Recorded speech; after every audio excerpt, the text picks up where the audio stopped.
The world of online shopping and free shipping has made it so easy to send gifts to your loved ones who live far away. But sometimes you want to give them a present that's a little more unique or one of a kind, like maybe a piece of handmade local pottery, or maybe you want to take them some of those fig preserves that you made with that fig tree in your own backyard. So how do you pack those gifts without having them destroyed when you're traveling, or perhaps even causing major chaos when going through TSA security? Well, Santa has shared with me some of his top gift travel tips that I'm going to share with you today.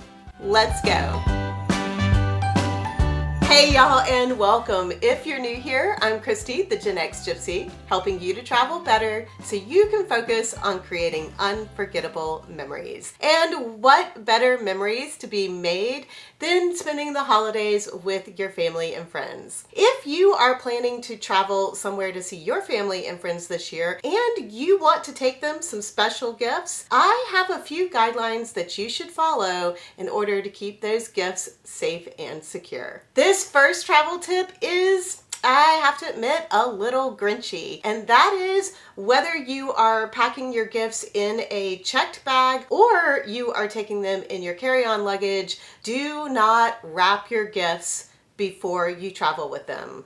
Unfortunately, if when your luggage is going through the X-ray screening machine and whatever is inside that gift looks questionable, the TSA is going to open that gift and look at it, which means if you've made your gift all beautiful and you've used coordinating wrapping paper and gotten the prettiest bow, it's going to be ruined. Don't wrap those gifts. Take the beautiful wrapping paper that you want to use to wrap your gifts with when you get to your destination and pack the wrapping paper separate. But do not wrap those gifts. That is the number one tip, no matter whether you are checking a bag or you are going carry-on. Next, you do need to determine if you are going to be paying for a checked bag or not. With airline costs skyrocketing this year, the cost of an airline ticket is up 40% over last year's cost. So that extra $25 to $50 for a checked bag each way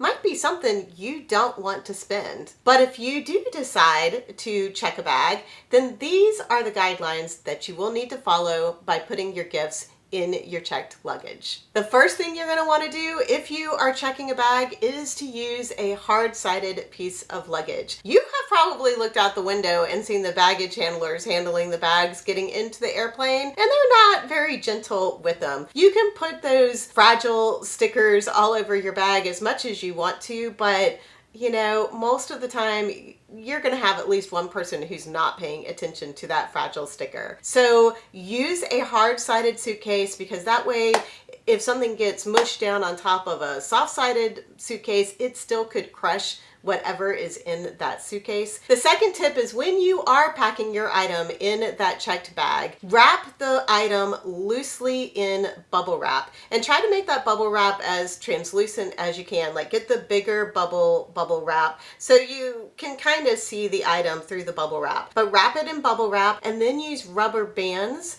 to hold that bubble wrap in place. That way, if the TSA does need to get into your suitcase and take a look at that item, then they can see it a little bit better, and with the rubber bands, they're able to wrap it back up and make it secure much easier. Here's another little hint that if the item you're packing is a much smaller item that could be breakable, like maybe you're taking some special cologne or something else in a bottle that's breakable, maybe those fig preserves you've got in a smaller jar, I would wrap that jar in smaller bubble wrap, and then I would stick it inside a pair of shoes. Like maybe you're taking a pair of hiking shoes or running shoes or something that's got a little more oomph to it.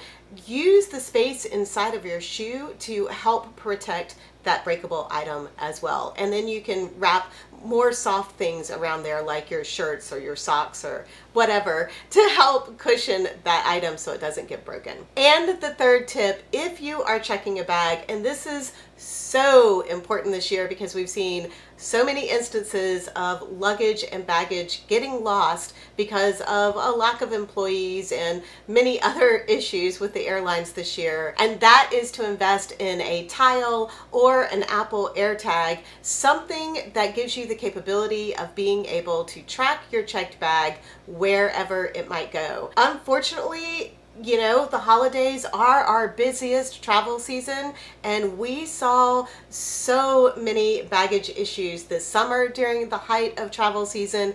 I imagine it's going to be the same during the holidays this year. So it would be well worth it to pay that $25 or $50 to get one of those tracking devices and hook it up to your phone. So if your baggage does get lost, you have something that you can take to the airline and say, this is where my suitcase is. And then your gifts will arrive in time for you to be able to give them to your loved ones. If you have decided to travel with carry-on luggage only and save that extra $25 to $50, there are a few more guidelines that you will need to follow when bringing your gifts on board. The first is if any of those gifts are liquids or spreadable, like that fig preserves that I talked about earlier, then they do have to follow the liquids guidelines, which means the item can't be more than 3.4 ounces or 100 milliliters, and you will have to put it in your liquids bag. I know. It's a little disappointing. So that is something to consider when you're trying to decide if you're going to check a bag or not. The second guideline is that you can't pack anything that looks like a weapon. So you can't bring any toy guns, you can't bring any lightsabers, and you can't bring any knives or swords, even if they are fake knives and swords, in your carry-on bag on the plane. I remember the whole lightsaber thing being a big deal a few years ago when it was the gift to give everybody that Christmas, and I remember people like screaming about having their lightsabers confiscated at the airport. So just keep in mind, if it looks like a weapon, you can't put it in your carry-on bag. Those will need to go in a checked bag to get to the destination.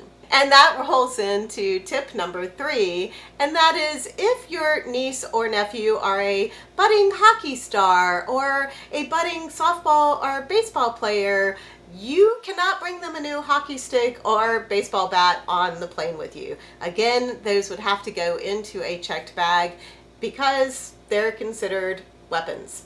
I know, a hockey stick. I mean, I've seen a few hockey games. I guess those hockey sticks can be pretty damaging.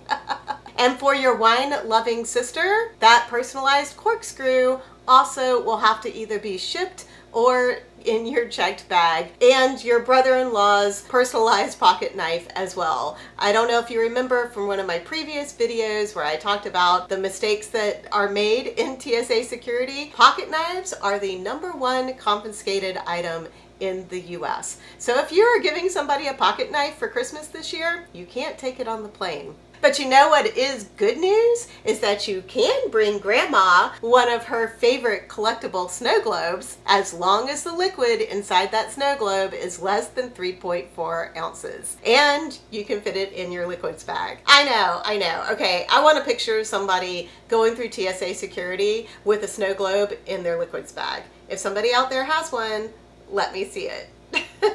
Like I mentioned, for your checked bag, if you are taking anything breakable in your carry-on suitcase, you're still going to want to wrap that with bubble wrap and secure it with rubber bands. If you use tape, the tape's going to come undone and stuff if the TSA has to pull it out. Rubber bands just work so much better to hold it all together. Lastly, if you're packing something with batteries, I would suggest that you take the batteries out of the object and wait until you get ready to wrap the present to put the batteries back into that gift.